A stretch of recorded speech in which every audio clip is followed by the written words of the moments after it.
Well, everyone, it's time for us to go and take a look at the iPhone 13 and see how this particular iPhone holds up in 2025. Now, number one, the big thing I would probably recommend every single person to kind of think about is that the iPhone 13, in my opinion, is probably one of the safest iPhones you can buy this year. I think it's a very good device. I think Apple did a really good job with this phone when it first came out. And I would still say in a lot of ways, this is one of those types of devices that I would recommend people to buy. Maybe it's not perfect, but it doesn't have to be a perfect device. Like, I think Apple did a really good job with this phone. There are some cons with this phone for the most part, but still, what are some cons without, any phone that has came out, in the last couple of years? So let's go and take a look. If you want to pick up the iPhone 13 or some other iPhones that I would recommend buying this year, links will be down in the description below. You can get that from there and you can help support the channel at the exact same time. Now, starting off with the outside of the iPhone 13, this particular iPhone came out back in 2021, and it was a very interesting phone. There were some hardware differences from the iPhone 12, but it was kind of more or less somewhat the same phone for the most part. It really wasn't the biggest difference in the world.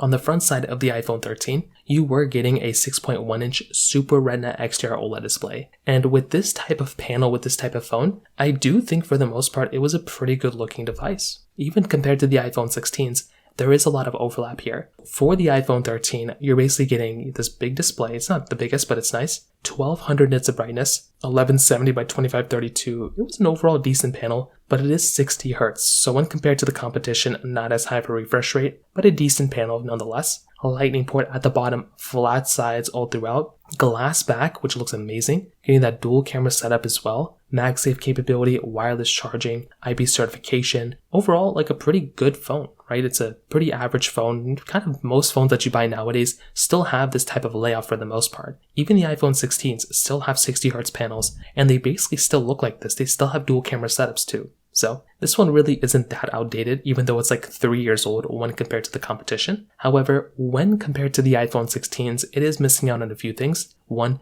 it's missing out on USB Type-C. This iPhone still has Lightning. The newest ones do have USB-C, which I think is much better. You're also missing out on things like, 120 Hz displays that the iPhone 13 Pro had, the 14 Pro and the 16 Pros basically have. So if you don't really mind those two things, you're probably not going to notice any big differences. The small things that I personally don't care about, like the camera button or Apple Intelligence, you're not getting that on this device either. But for me personally, that's not that big of a deal, so it may not be that big of a deal to you either. It really just depends. But USB-C and ProMotion, I kind of depend on those things, to be honest. When it comes down to the price tag though, what's really surprising is that this year, this phone is probably going to be around a $300 phone, maybe a sub $300 phone towards the end of this year. So right now, it's still about $300 and something. I would say by the end of this year, it's probably going to be around $290 to $280. So that's just based on my calculations. I think that's a really good price. Still $300 is a very good price to, pay for this phone too. When compared to like an iPhone 16, that's like $829.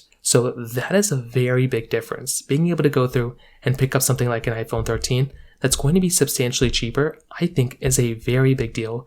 And I definitely do like buying a phone like an iPhone 13 that's going to be giving me that type of capability. So I think that right there, when you mix in the price tag and you mix in the build quality, the capability, everything like that, I genuinely do think you're going to be getting a very solid experience from something like an iPhone, 13. So at the end of the day, that's kind of how I see the iPhone 13 holding up from the exterior. But when it comes down to the camera setup, this phone still is giving you a dual camera setup, a 12 megapixel wide and then a 12 megapixel ultra wide camera. This type of camera for the most part is still pretty decent. I will say the megapixel count is substantially less than what you're getting on like the iPhone 16 Pros and the iPhone 16s, but I will still say this is a decent camera. You are still getting 4K resolution. You can film it at 60 frames per second. This is a really big deal, but you're also still maintaining things like cinematic mode.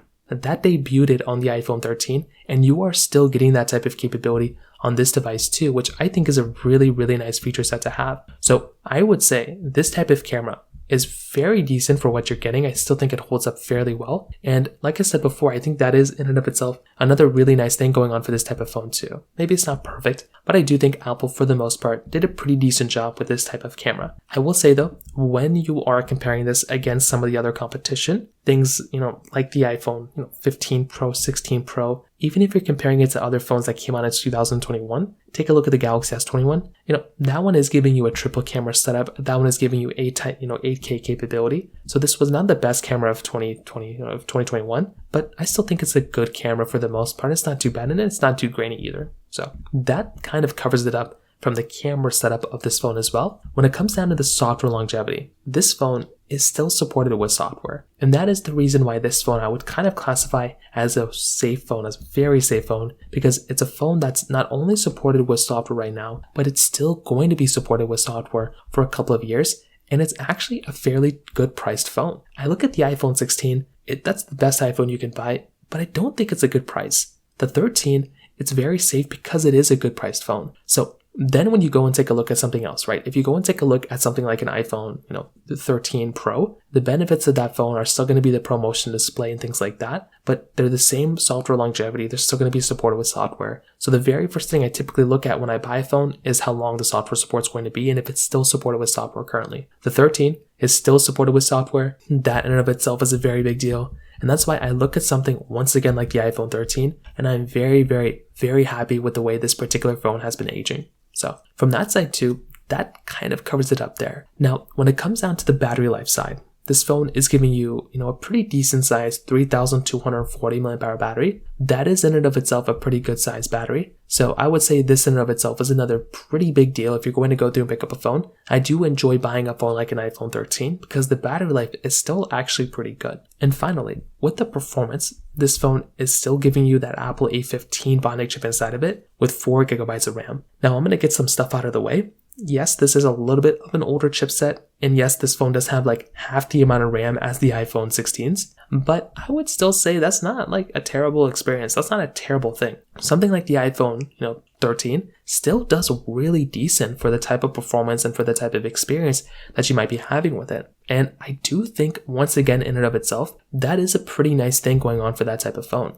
Being able to go through and buy yourself a phone like an iPhone 13 that is still going to be able to handle big applications, obviously small applications, but big applications that you might throw at it, it's a very big deal, and that's a very big thing for me. So that's why I look at something like an iPhone 16 or the iPhone 13, and I'm still very happy with the type of performance this phone has been giving me. So overall, the kind of sum of this whole entire video, I will tell you, the iPhone 13 is still a beautiful, wonderful phone that I would recommend every single person to buy. It's a very safe phone. It gives you so much capability and so much quality in a phone that doesn't really cost that much. And I think this is easily one of the best phones I'd recommend buying. Again, maybe it's not perfect, but I think it's a very, very good phone. And I think this is a reason why this type of device holds up well. It's a very, very good device. It maybe not perfect, but I think Apple did a really good job with it. The only other phones that I recommend more than this are its successors. So the iPhone 13 Pro, the 14 Pro, the 15 Pro. I wouldn't even go from an iPhone 13 to a 14. I would go from an iPhone 13 to a 14 Pro or to a 15 Pro.